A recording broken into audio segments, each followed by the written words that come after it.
The good shepherd leaves the 99 and goes out and looks for the lost sheep. And the woman looks for the lost coin. And when they find the sheep and the coin, they rejoice. And they call in their neighbors to rejoice with them. It is a form of evangelization. And our present Holy Father speaks of a new evangelization. Now, that new evangelization he speaks of, the previous four popes also spoke of it. He goes all the way back to the Second Vatican Council, the new evangelization. And the word evangelization is mentioned 150 times in the Second Vatican Council. In the First Vatican Council of 1869-70, it was never mentioned, the word evangelization. It didn't mean that they were evangelizing. They just thought that it was up to priests and religious to do the evangelizing. And they did a magnificent job of it around the world, singing out messenger or missionary after missionary. But the new evangelization of the Second Vatican Council emphasizes the fact that each one of us is an evangelist.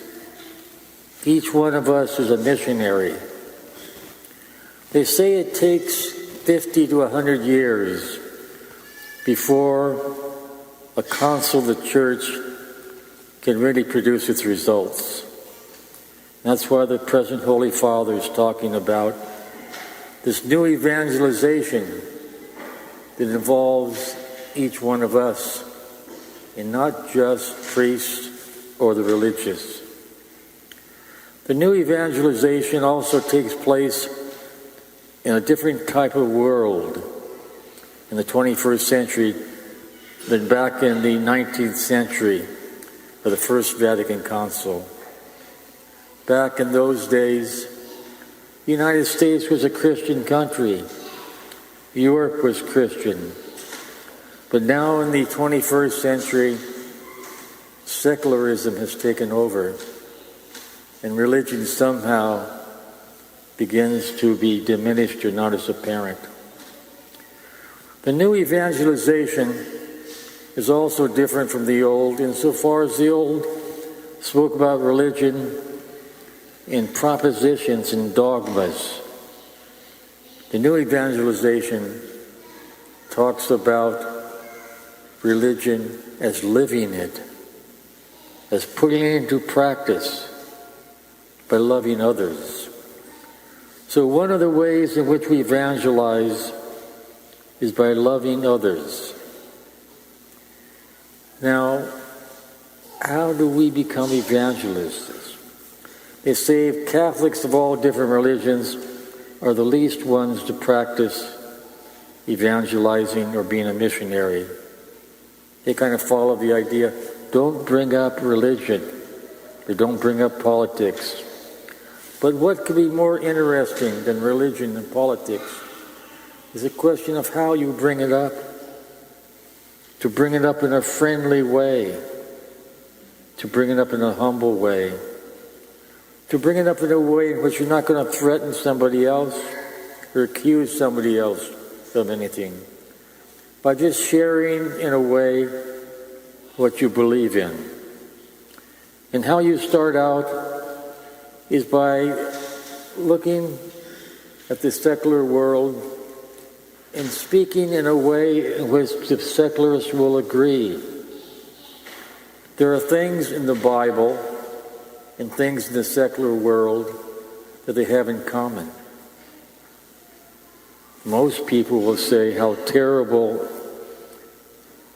15 years ago, how evil it was, what happened 15 years ago.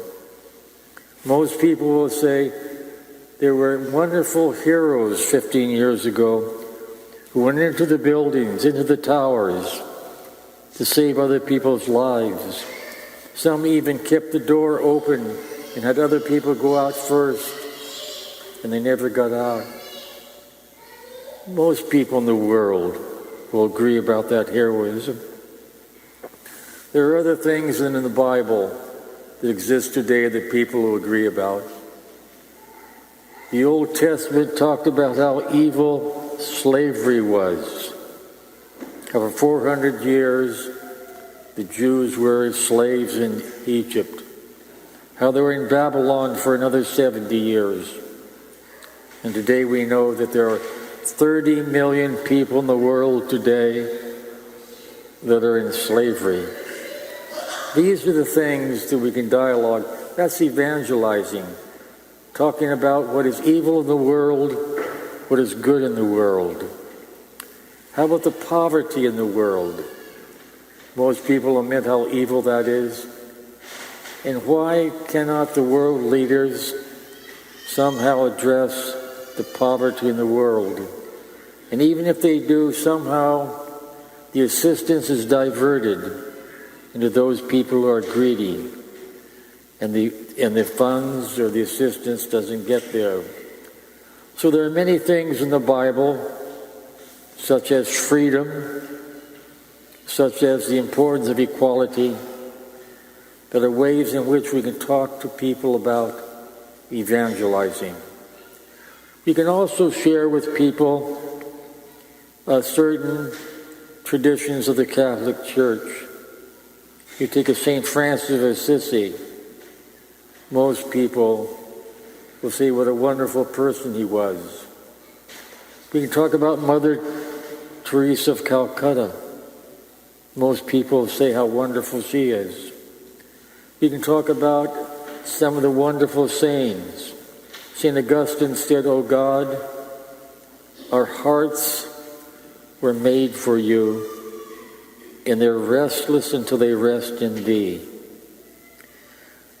Sharing that particular belief you might have with somebody. The other person may not believe in that, but yet you're evangelizing if you say that you believe in it without condemning them for not believing in it. We can share the good things that happen in our life.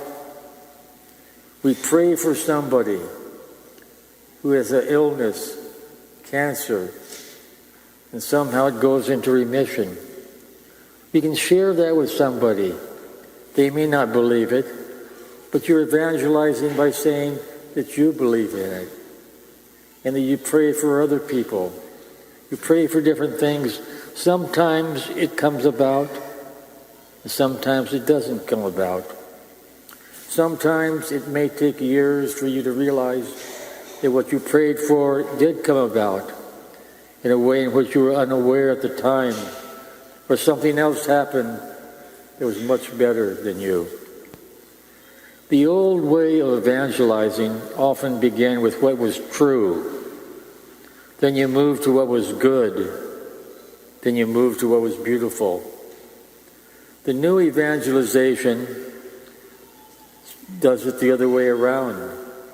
You start out with what is beautiful in the world. And then after talking about what is beautiful in the world, you can go to what is good in the world, and then what is true. St. Thomas Aquinas, in a way, represents what is true in the world. And we have St. Francis, what is good in the world. We look at Michelangelo, and we see what is beautiful in the world.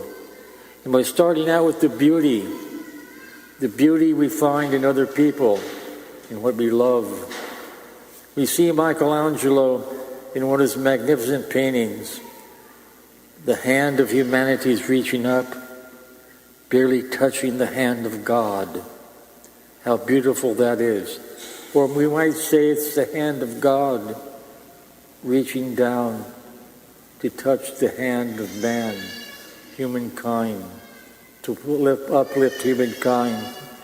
Just sharing the beauty of that, of what you see. Or we see the statue of David that Michelangelo carved. How powerful that is, how wonderful that is. There's a beauty there that people recognize.